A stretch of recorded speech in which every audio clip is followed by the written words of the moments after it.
Hello, welcome to the Uninformed Catholic. Jed, the ex-missionary here. And Jeremy, the ex-missionary here. Jed, what are you talking about? We're not ex-missionaries. You can never be that. Thank you, Jeremy. Dang it, I said that in the last time.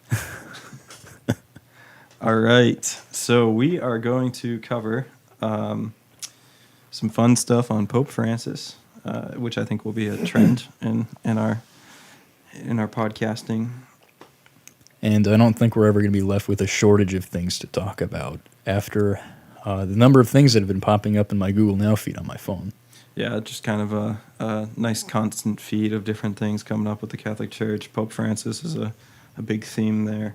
Obviously, Notre Dame just burned down as well, which is horrible. I almost feel like there could be like a tagline for these things, these current events with Pope Francis. It'd be like, Pope Francis and things he does. Good for our podcast and bad for the church. It's, that's an increasing trend. Here we go. Here we go. He is still the Pope, though. He's still the Pope. We have to... Throwing that out there quick. We have to honor the early office. In the podcast. Yeah, we're not sede vacantists. Boom, boom, boom, boom, boom.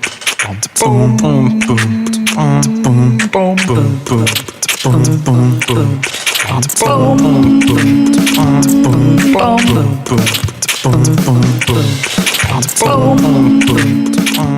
We're not sede vacantists. Yeah. Yet. Just kidding. Just kidding. I promise I'm kidding. Jed gave me the death stare for a sec. What the? We can cut that. Yeah, maybe that's a sign. All right. Yeah, let's get going. Jeremy, so tell me about what's been happening with Pope Francis. A lot of things, but I actually had recently sent Jed an article about Pope Francis kissing the feet of one.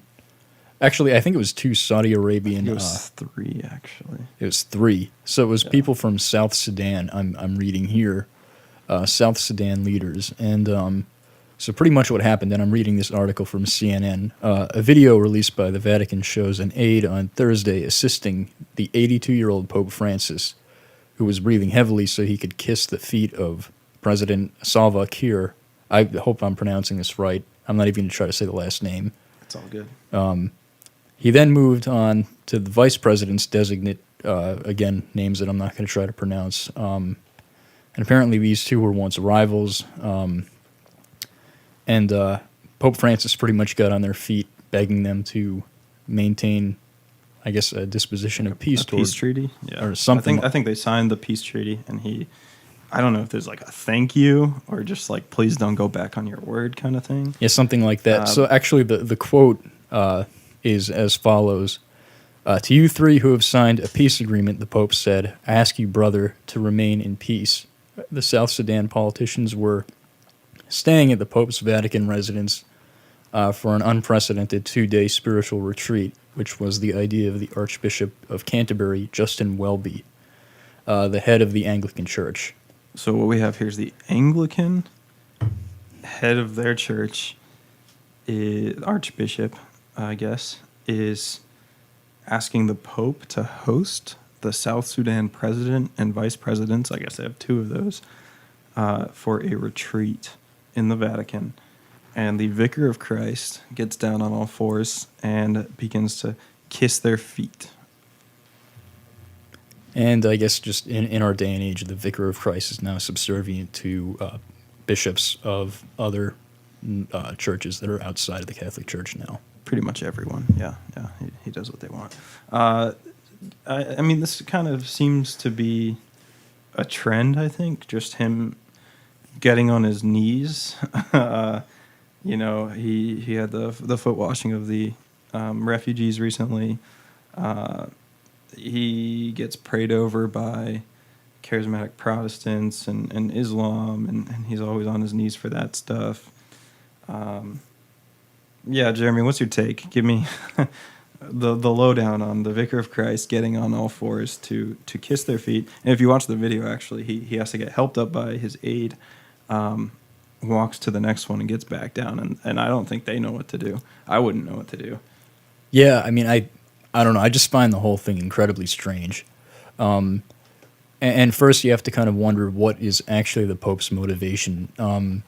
So the thing, I mean, lots of people are going to look at this and think it's an act of great humility, and he's just kind of been universally demonstrating that throughout interactions he's had with many different groups, as we just talked about.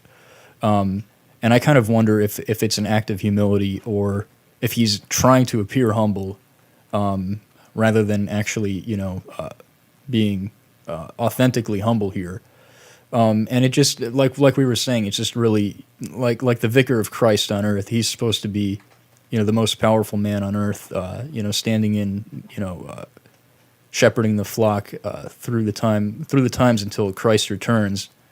And here he is, just looking to humble himself before all different ranks of men.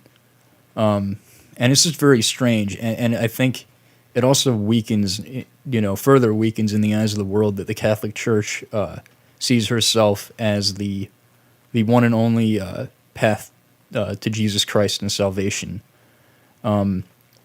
It further confuses Catholics, and from everything Pope Francis has done, again, just humbling himself, of course, in like quotation marks here.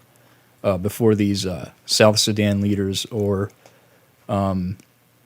just like washing the feet, all the things that we just mentioned, it just kind of brings into question, why is he undermining the office of the Pope? Why is he in a constant state of groveling to other people and not demanding any level of respect or honor for the Catholic Church and who she is and who her identity is in the greater scope of humanity?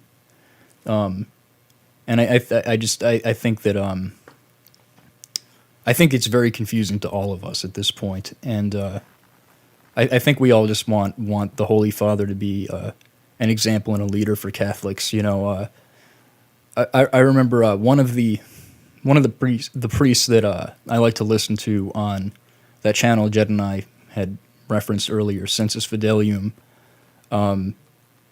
He had preached at one point about how Pope Francis, when he took the office of the Vicar of Christ, that he refused to accept a lot of the deeply symbolic garbs of the Pope. He didn't take on the red shoes, which I've heard now symbolize the Pope's willingness to lead the flock into martyrdom, for Christ. And again, like the willingness to lead the flock into martyrdom for Christ, like that means, we're willing to stand for the truth to the point of death.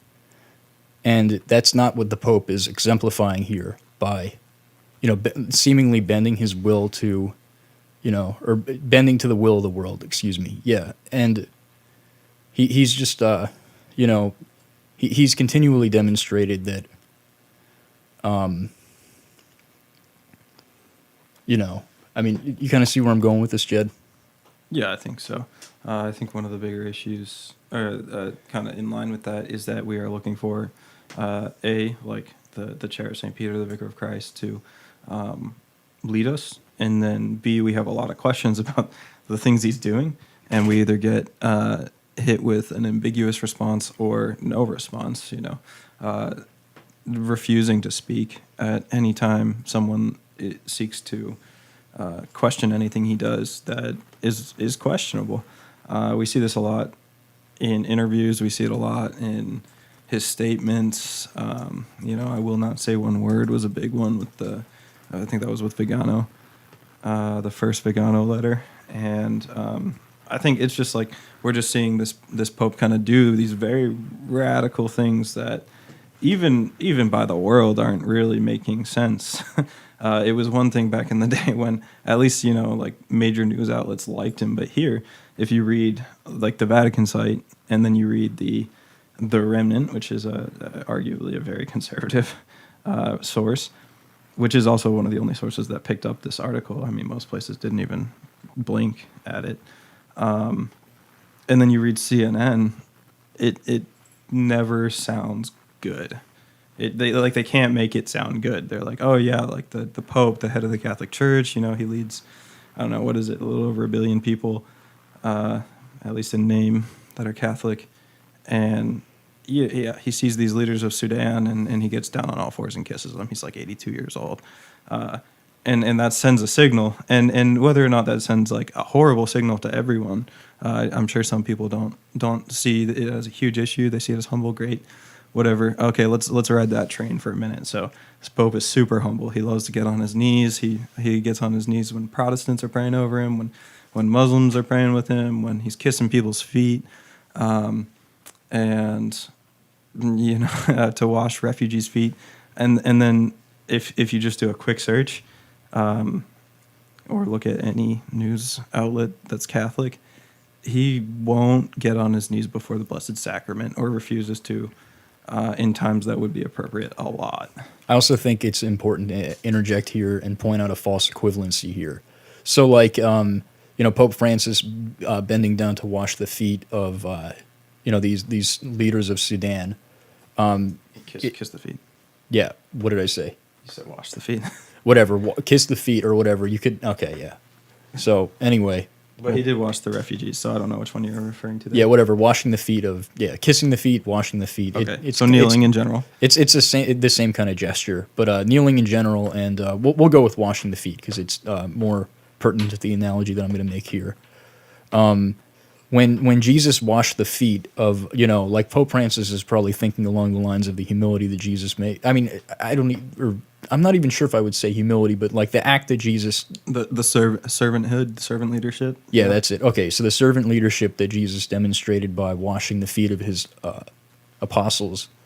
And I think Pope Francis might be thinking of it along those lines, but I think it's also important to understand that when Jesus did that, he was washing the feet of his followers, and Pope Francis is down washing the feet of people who are not his followers. Right, yeah, I don't know if any of them were actually Catholic. It said Muslims, Hindus, and Christians, so maybe some of the Christians were Catholic, I don't know. Yeah, so, I think a lot of this is just, again, Pope Francis, like I've talked about this with a couple of my friends, and you can almost call it like either virtue signaling or, just like humble bragging or whatever, doing something to appear humble. Like a false humility. Yeah, like a false humility. So, I think we were saying earlier on, we suspect that could be some of what's going on here. Again, the world doesn't really like the Catholic Church trying to assume a place of higher morality. So when Pope Francis does anything like this, it really caters to, to what the world would want the Pope to be doing. Yeah, that's a tough one. I think that Jeremy made a good point there. I like that Jesus washed the feet of his followers and his disciples, actually. So, these were essentially like his bishops.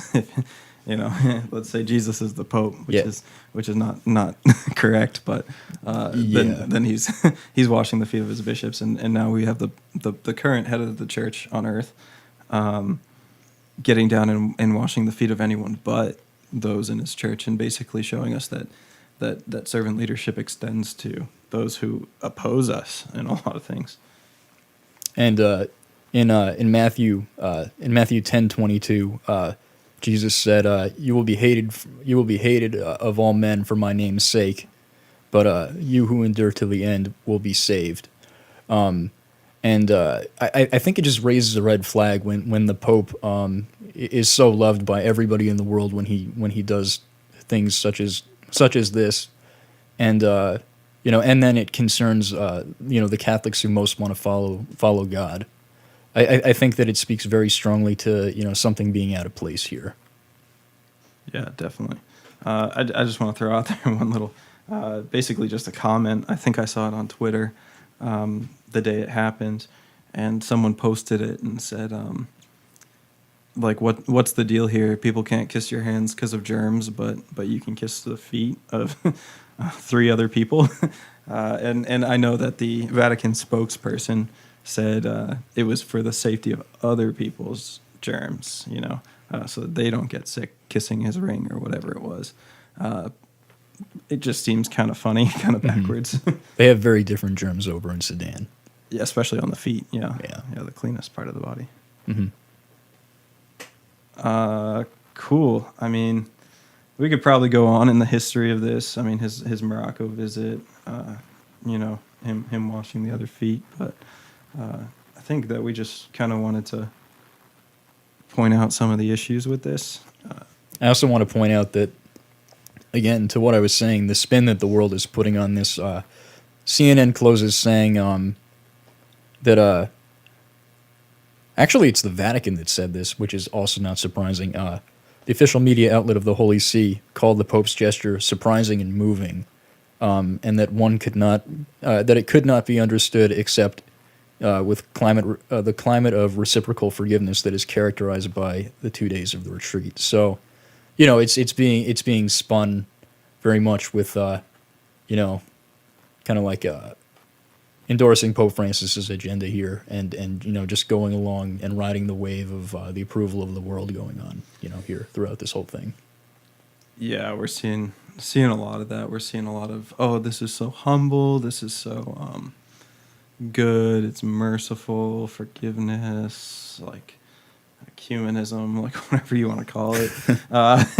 But I think one of the important things, I did mention that he doesn't kneel before the sacrament, and that might be different in nature, also not right, but there just seems to be something with him where he wants to be.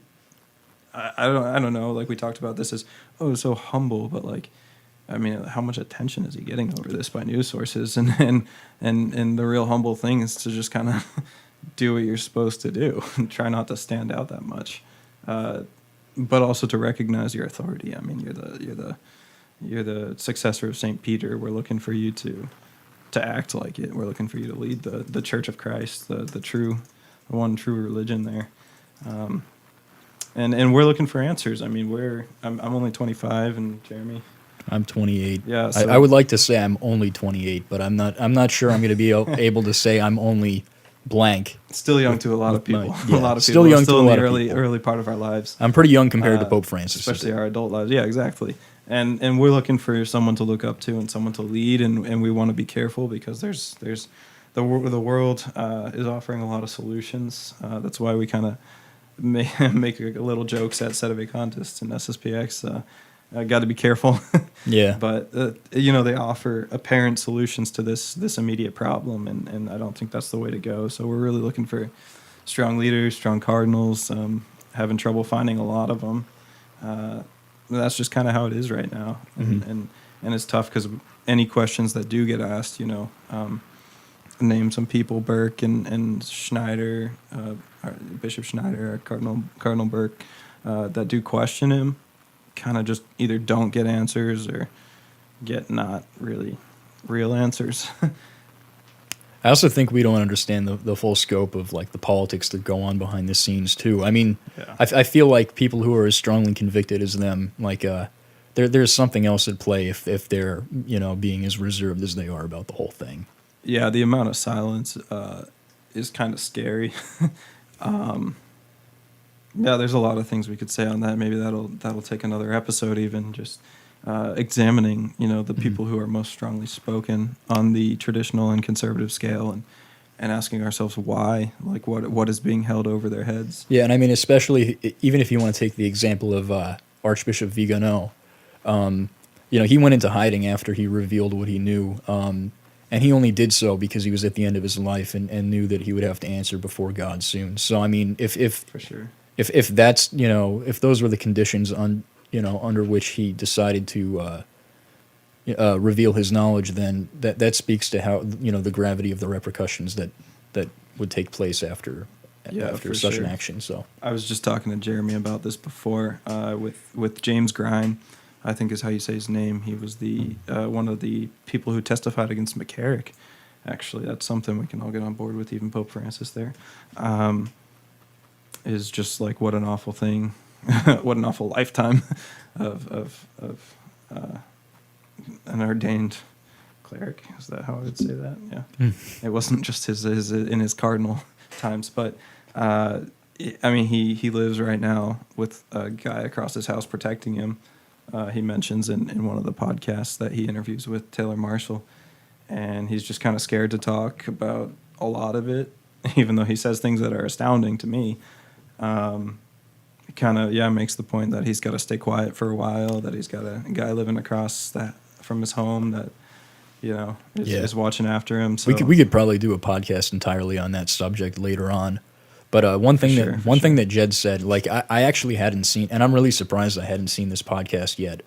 But yeah, apparently there's tremendous weight to everything that this guy was revealing, and it's stuff that's almost on the scale of like you would hear it from a paranoid conspiracy theorist. And Jed was saying that that's just the tip of the iceberg. Like there was stuff that he wouldn't share out of fear of being killed, and that just speaks to the scope of the gravity of whatever else is hidden. Like it's just I mean, someone like that really doesn't have a reason to lie. Yeah. And if he's saying there's things he can't say, and the things he's saying are wild to, I mean, hopefully any Catholic that doesn't know about it. That's something to take to heart.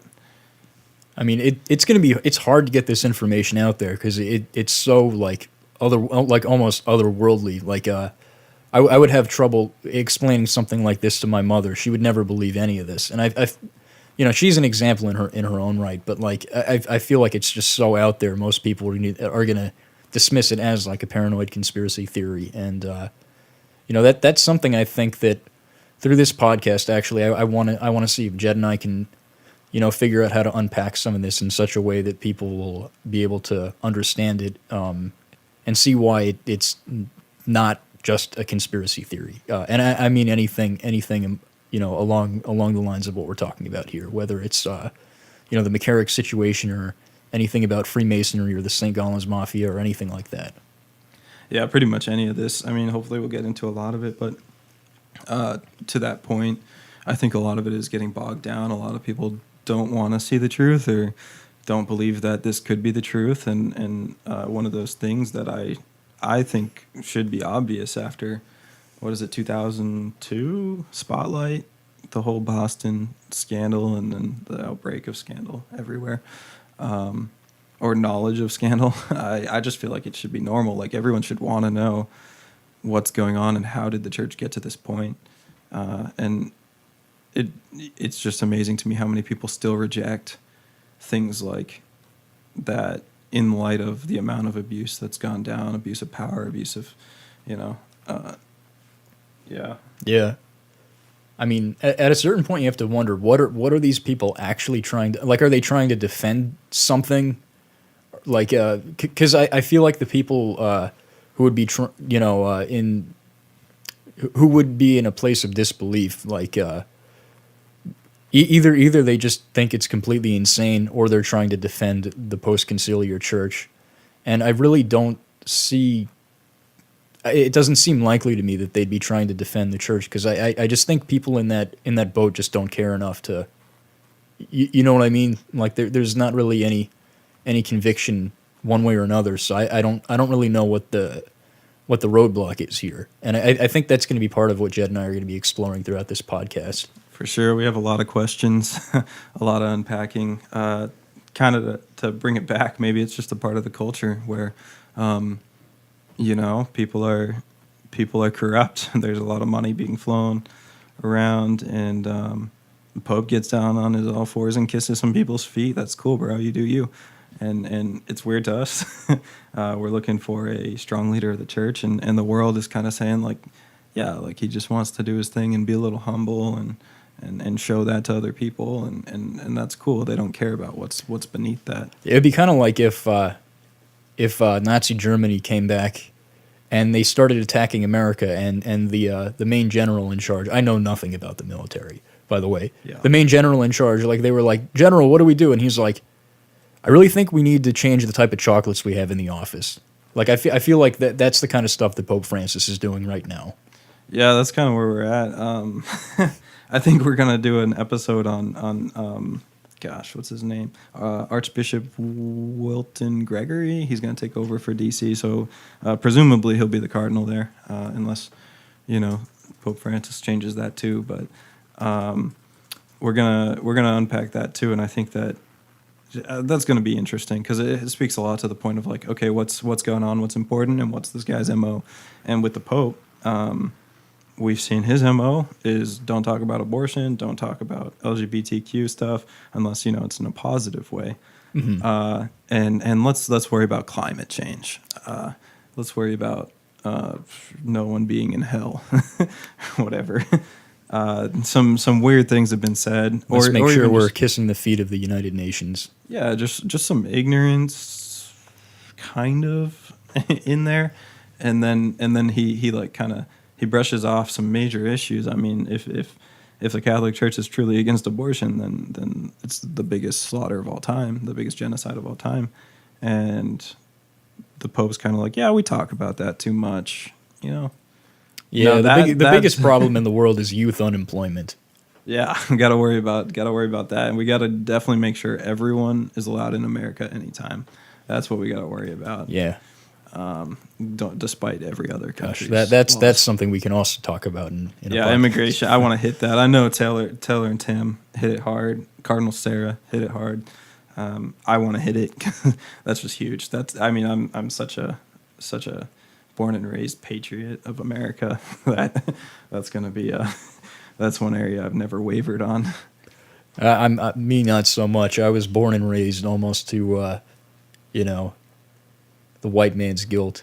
Okay, maybe we don't need to talk about that too much. Anyway, we got a little off subject. We can cut that out. No. I think this is good. We'll probably just name the episode something different. We were going to just talk about his kissing of the feet, honestly. I see why people didn't pick it up too much because, I mean, I remember when Taylor Marshall picked up the kissing of the rings, it was a 15-minute video. This could have been, it probably was around 10 or 12 minutes when we stopped talking about it. But that's good, there's like kind of another intro video, just us testing this out. Yeah. Not video, podcast. Audio podcast. Audio podcast. Unpacking some thoughts. We got a lot of them. We're going to be working on being more prepared for this stuff. Yeah. Today was just kind of like really off the cuff here. Yeah, everything kind of did not work out. Yeah, That's a good thing. That's beautiful. Yeah, they're easy fixes to all those things. So anyway, we'll be I think one of the things we also want to do, unpack like Vatican news. Yeah, that might be a good idea too. What is actually coming directly from the Vatican that we should talk about? Because there's a lot there. Yeah, I think just to bring it full circle back to what is the purpose of this podcast. I think, like we talked about in our last one, I think it's good to reiterate. But like, a lot of the time, I'm sure a lot of you, just like us, like we'll be, listening to the podcast and we'll be like, man, we really wish they covered that. So. When Jed and I have a thought like that, we're going to cover those things. For sure. And that's where this first episode started as the kissing of the feet. We really wish someone had talked about it. Someone covered it. Like when it came out, I was like, oh, there's no way we'll have time to talk about this. It's going to be covered everywhere. And I even posted it on Twitter and said some things and no one, not a peep. There were a couple, likes or retweets or comments, but I think other than the remnant kind of just put out a tiny video and maybe a paragraph on it. I haven't really seen it on any traditional site. And I think the reason is it just seems so minor at this point. But I think the deal of the whole thing is that it's just symptomatic of Pope Francis's attitude about everything Catholic at this point. Yeah, it's also odd to me that this was minor. I mean, yeah, he hasn't. It's not like he hasn't got on his knees before for things that aren't Christ, but he, kissing the feet of other leaders. To me, like the kissing of the ring, not letting people kiss his ring, was like, oh yeah, like that's weird. That's not right. But this was like big. How could he freaking do this? But I mean, I think part of it is like with just such a rise of like multiculturalism and intersectionality and stuff like that, I just think general categories are just like lines between them are just being blurred so much that like when we see Pope Francis kiss the feet of Sudan leaders, it just doesn't really occur to anyone that it's different than Pope Francis. Maybe, I don't know, any other day. Yeah, any other day, or him making such a gesture towards, I don't know, somebody who is also Christian. Yeah, for sure. I doubt they're Christian. Well, yeah, no, I'm saying like if he made a gesture to someone who was Christian, like in a similar way, because of like the general mentality of like multiculturalism and all that stuff just being so pervasive now, that people just wouldn't even think that there's a difference between him kissing the feet of somebody from Sudan and maybe like another Christian leader or something of that nature. Right. Yeah. Of any other non-Catholic religion. Yeah. But we're actually going to wrap this up soon because we're just about to approach 30 minutes exactly. Yeah, that's probably a good kind of timeline to keep it in. You guys tell us what you like. I'm sure some, especially if we ever get interviews on here, those are going to be longer. That's just how it is. And maybe we'll start another podcast for that just to keep them separate. And like we said before, I think we're going to be really eager to write down some notes and bullet points to talk about. That way we don't get derailed too much. And yeah, we'll go hard. We'll be a little more succinct, I think. Yeah, in the future. Yeah, definitely. And yeah, just look out. We'll have some other stuff coming up. I really think the next one we're going to cover is on that Archbishop Wilton Gregory. Let's get some info before he moves into D.C. Let's get some info on D.C. while we're at it. Why not? Yeah, sounds good. Thanks, guys. All right. This has been the Uninformed Catholic. We don't know anything. We're uninformed and you're uninformed and we're having a good time. Wait, I totally just stole the melody from frickin' what's his name? Never mind. All right, we'll edit that out. Take care. Peace.